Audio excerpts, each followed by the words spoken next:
Magandang araw po sa inyong lahat, mga ka-confess. Minsan, ang isang gabi ay sapat na upang mabura ang lahat ng prinsipyong iningatan natin ng ilang taon. Sa likod ng mga tawanan at tagay, may mga damdaming pilit nating itinatago, pero kusa ring kumakawala kapag ang tukso na ang nasa harap natin. Ang kwentong ibabahagi ko ngayon ay puno ng pagsisisi, pagnanasa, at ang masakit na katotohanan na ang delikadesa ay parang salamin. Kapag nabasag, mahirap na itong maibalik sa dati. Sana ay magsilbi itong paalala sa atin na ang panandaliang sarap ay may kapalit na pangmatagalang bigat sa ating kalooban at kaisipan. Paalala lang po, ang lahat ng kwentong maririnig ninyo ay pawang katang-isip lamang at ginawa para magbigay aliw at aral. Anumang pagkakatulad sa tunay na tao o pangyayari ay hindi sinasadya. Simulan na natin ang kwento. Dear Ate J, itago mo na lamang ako sa pangalang Lian. Nagsimula ang lahat ng mapagkasunduan ng aming opisina na magkaroon ng isang overnight team building sa isang sikat na resort sa Calamba, Laguna. Kasama ko ang aking mga katrabaho na sina Maylene at Christine, na parehong excited na makapag-relax pagkatapos ng nakakapagod na deadline sa aming kumpanya.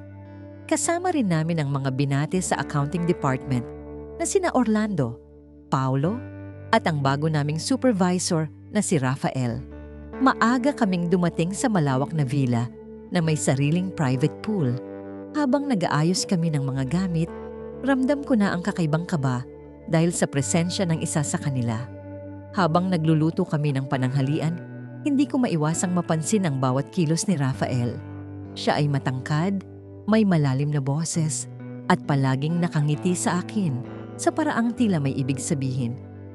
Tinulungan niya ako sa paghihiwa ng mga rekado, at sa bawat pagkakataon na magkadikit ang aming mga balat, tila may kuryenteng dumadaloy sa aking katawan. Napansin siguro ni Maylene ang aking pananahimik.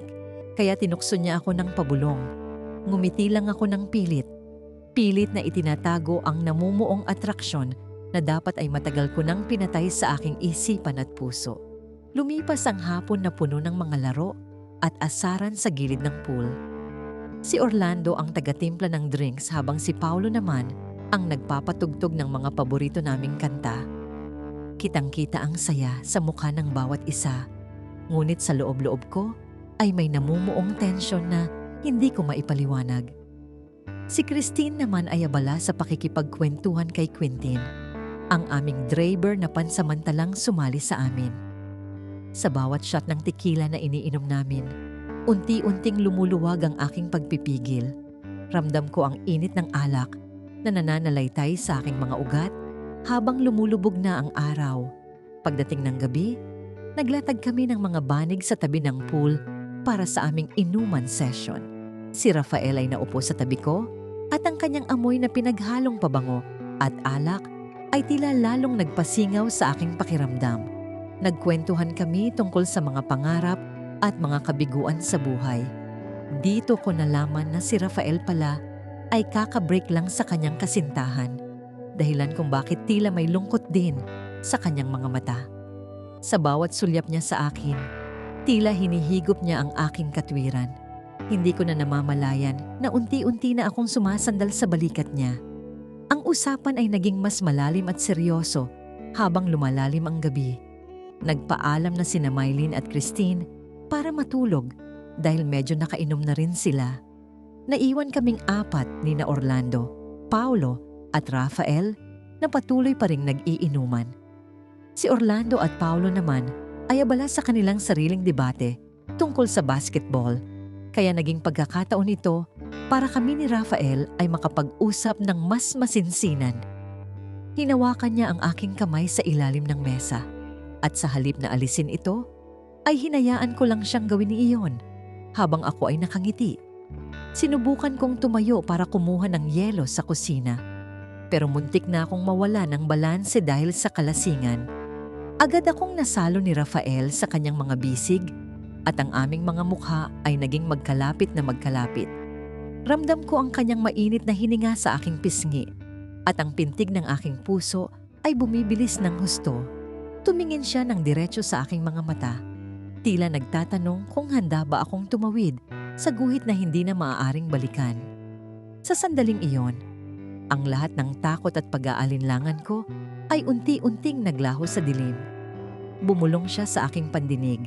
Sinasabing ang ganda ko raw sa ilalim ng liwanag ng buwan. Ang bawat salita niya ay parang musika na nagpapahina sa aking tuhod. Alam kong may asawa ako at may pamilyang naghihintay sa akin. Pero sa gabing yon, tila nakalimutan ko ang lahat ng aking responsibilidad. Ang alak ay naging mitsa ng isang apoy na matagal ko nang pinipigilang sumiklab. Hinila niya ako ng dahan-dahan palayo sa iba, patungo sa isang madilim na bahagi ng villa kung saan walang sinumang makakakita sa amin o makakaabala sa aming gagawin. Pumasok kami sa isang bakanteng kwarto sa dulo ng pasilyo. Ang tanging liwanag lamang ay ang mula sa labas na tumatagos sa bintana. Isinara niya ang pinto at dito na nagsimula ang isang sandali na babago sa tingin ko sa aking sarili. Wala nang salita, tanging tunog lamang ng aming mabilis na paghinga ang maririnig sa loob ng silid. Ang aking delikadesa na aking pinahalagahan sa loob ng maraming taon ay tila naging abo sa isang iglap. Sa loob ng kwartong yon, pinili kong maging makasarili at sundin ang tawag ng laman kaysa sa aking konsensya. Sa loob ng silid na yon, tila huminto ang mundo para sa aming dalawa ni Rafael. Ang lamig ng aircon ay hindi sapat para palamigin ang nag-aapoy naming pagnanasa. Bawat haplos niya ay may kalakip na pangako ng ligaya na matagal ko nang hindi nararamdaman. Alam kong mali ito. Alam kong malaking pagkakamali ang aming ginagawa. Pero tila may sariling isip ang aking katawan. Hindi ko na inisip ang maaaring maging bunga ng aming aksyon bukas o sa mga susunod na araw. Ang mahalaga lang sa akin sa mga sandaling iyon ay ang init na ibinibigay niya sa akin ngayon. Habang kami ay nasa gitna ng aming pagtatalik, biglang sumagi sa aking isipan ang mukha ng aking asawa na si Ramil. Naalala ko ang kanyang mga huling salita bago ako umalis ng bahay, ang pag-aalaga niya sa aming mga anak at ang tiwala na ibinigay niya sa akin. Ngunit ang imaheng yon ay mabilis ding naglaho nang muling hagkan ni Rafael ang aking mga labi. Ang tukso ay masyadong malakas para labanan ng isang pusong matagal nang nagugutom sa atensyon. Ipinikit ko ang aking mga mata at hinayaan ang sarili na tuluyang lamunin ng madilim na pagnanasa. Hindi ko akalain na ang isang tulad ni Rafael ay magagawa akong pasunurin ng ganito kadali. Siya ang tipo ng lalaki na alam kung paano makuha ang gusto niya sa pamamagitan ng matatamis na salita at mapanuksong tingin. Habang magkayakap kami sa ilalim ng kumot, naramdaman ko ang pansamantalang katahimikan sa paligid. Ang ingay ni na Orlando at Paulo sa labas ay tila naging malabong bulong na lamang. Sa mga sandaling iyon, tila kami lang ang tao sa mundo. Walang batas na sinusunod, walang moralidad na kinatatakutan, at walang kahihiyan na iniisip sa aming mga puso. Natapos ang lahat nang may kasamang malalim na buntong hininga. Humiga kami ng magkatabi habang nakatingin sa kisame ng kwarto. Unti-unting nagbabalik ang aking ulirat at kasabay nito ang pagdating ng matinding takot. Ano ang ginawa ko? Paano ko nagawang ipagpalit ang aking dangal para sa isang gabing puno ng kasalanan? Tumingin sa akin si Rafael at hinawakan ang aking pisngi. Sinasabing huwag akong mag-alala dahil mananatiling lihim ang lahat sa pagitan naming dalawa. Pero alam ko sa sarili ko na kahit anong tago ko, hinding-hindi ko matatakasan ang katotohanang nagtaksil ako sa aking pamilya. Nagsuot ako ng damit ng mabilis habang nanginginig ang aking mga kamay. Ni hindi ko na magawang tumingin sa mga mata ni Rafael dahil sa matinding hiya na nararamdaman ko.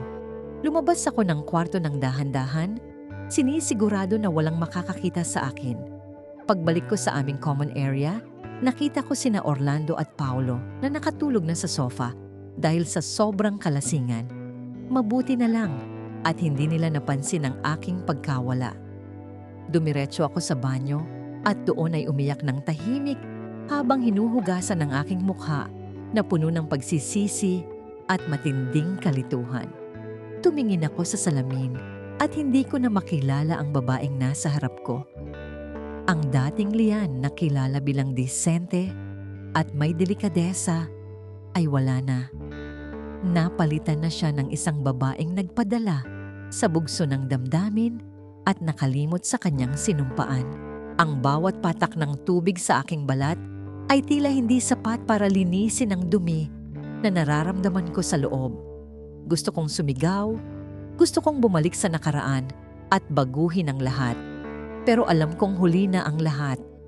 Ang isang overnight na outing ay naging mitsa ng aking sariling pagbagsak. Bumalik ako sa aming kwarto ni na Maylene at Christine.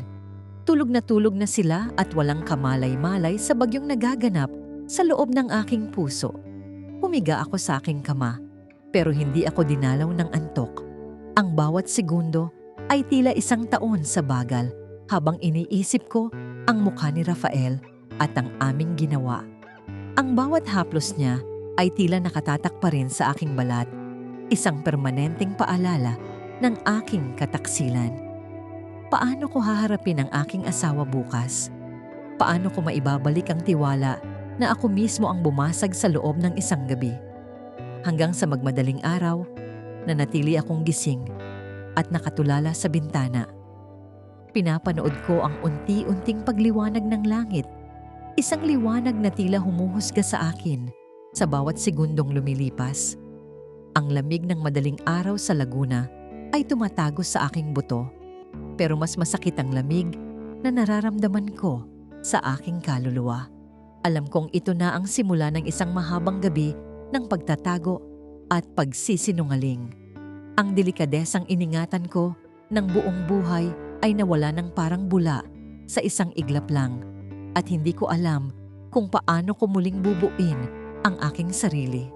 Kinabukasan, ang lahat ay nagising na tila normal lang ang lahat.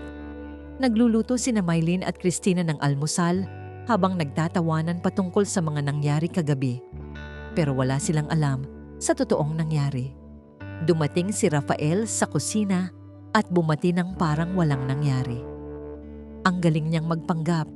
Isang bagay na lalong nagpakulo sa aking dugo at nagpabigat sa aking pakiramdam. Ni hindi ko magawang uminom ng kape dahil tila may nakabara sa aking lalamunan. Bawat tawa nila ay parang kutsilyong sumasaksak sa aking puso dahil sa bigat ng aking daladalang lihim. Nang mag-umpisa na kaming magligpit ng mga gamit para umuwi, lumapit sa akin si Rafael nang walang nakakakita. Sinubukan niyang ibigay ang kanyang numero, pero tinalikuran ko siya agad. Hindi ko na kailangan ng anumang koneksyon sa kanya pagkatapos ng gabing iyon. Gusto ko na lang umuwi at kalimutan ng lahat, kahit alam kong imposible iyon. Sumakay kami sa sasakyan at ang buong biyahe pa uwi ay naging parang isang mahabang bangungot para sa akin. Habang nagkukwentuhan sina Orlando at Paulo tungkol sa susunod naming outing, ako naman ay nakatingin lang sa labas ng bintana. Pagdating ko sa aming bahay, sinalubong ako ni Ramil nang may mahigpit na yakap. Ang init ng kanyang pagtanggap ay lalong nagpaiyak sa akin sa loob-loob ko. Tinanong niya kung kumusta ang outing at kung nag-enjoy ba ako. Tumango lang ako at nagsabing medyo napagod lang sa biyahe. Pumasok ako sa banyo at doon ay humagulgol ng walang tunog. Ang sakit na makitang ang taong mahal mo ay buo ang tiwala sa iyo, habang ikaw naman ay may ginawang kasalanan na hinding-hindi mo kayang aminin sa kanya kahit kailan sa iyong buong buhay. Lumipas ang mga araw at linggo, naging mailap ako sa trabaho. Iniiwasan ko si Rafael sa tuwing magkakatagpo kami sa opisina. Napansin ni na Maylene at Christine ang pagbabago sa aking kilos, pero sinasabi ko lang na marami lang akong iniisip sa bahay. Ang bawat mensahe ni Rafael sa aking cellphone ay agad kong binubura nang hindi binabasa. Ang takot na mabuking ay laging nakabuntot sa akin, tila isang anino na hindi ko matakasan kahit saan ako magpunta. Ang aking delikadesa na dati kong ipinagmamalaki ay naging isang malaking kasinungalingan na lamang sa aking paningin. Isang gabi, habang natutulog ang aking mga anak, pinagmasdan ko silang mabuti. Naisip ko kung anong klaseng ina ako para magawa ang ganoong bagay. Ang pagsisisi ay parang lason na unti-unting pumapatay sa aking kaisipan. Hindi ko na alam kung paano ibabalik ang saya sa aming tahanan dahil sa tuwing titingin ako kay Ramil, ang nakikita ko lang ay ang aking kataksilan. Ang bawat paglalambing niya ay nagiging paalala ng aking pagkukulang bilang isang asawa. Ang lihim na ito ay naging isang mabigat na krus na kailangan kong pasanin habang buhay. Naisip ko ring mag-resign sa trabaho para tuluyan ng maputol ang koneksyon namin ni Rafael. Hindi ko na kayang makita ang kanyang mukha araw-araw dahil bumabalik ang lahat ng alaala ng gabing iyon sa Laguna. Sa bawat meeting at usapan sa opisina, tila may mapanghusgang mga mata na nakatingin sa akin. Kahit alam kong wala silang alam. Ang sarili kong konsensya ang siyang pinakamabigat na hukom sa aking nagawang kasalanan. Napagtanto ko na ang isang sandali ng kahinaan ay kayang sumira sa isang buong buhay na binuo ng may katapatan at pagmamahal. Sinubukan kong ibaling ang aking atensyon sa pagiging mas mabuting asawa at ina. Naging mas maalaga ako kay Ramil at sa aming mga anak. Pilit na tinatakpan ang butas na nagawa ko sa aming relasyon.